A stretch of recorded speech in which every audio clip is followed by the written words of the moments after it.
What's up, guys? So in today's video, we are going to talk about brand positioning. And when we say brand positioning, it's the way you want your market or your audience to perceive what your brand is offering. And I will give you an example so you can understand what brand positioning is.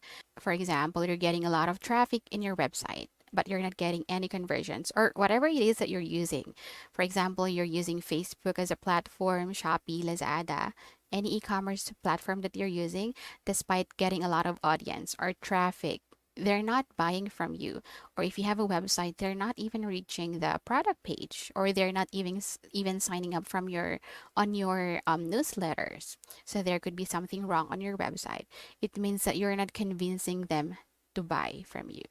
So um, let me give you an example. So this product is a little bit pricey. The price is higher compared to other brands out there. So how can you convince me to buy this one?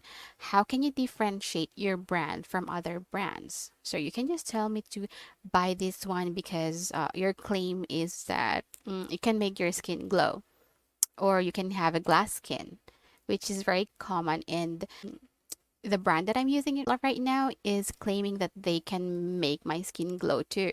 Why would I buy your product, which is actually pricey compared to the brand that I'm using right now, if you have the same benefits, right? So in that way, you were not able to convince me, and you were not able to justify why the price is a little bit higher, or not a little bit higher. It's actually higher than the brand that I'm using right now. Okay, so do it this way. Are you afraid? No, not afraid. Are you too shy to show your face in public because of your pimples? Stop the growth of acne or pimples by using this product.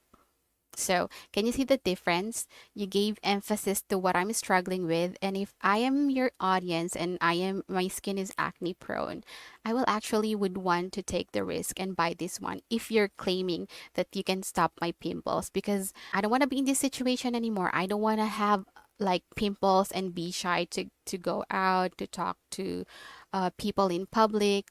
If you can help me solve that problem, then definitely I would take the risk. But you need to make sure that what you're claiming is true. Don't claim for anything that is not true, because that can actually destroy your brand. Okay.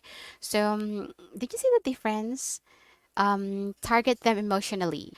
Give emphasis to what they're struggling with or what they are missing, and then offer your product as the solution. And in that way, you will be able to convince them to buy from you. I would love to know your thoughts. Leave them in the comment box.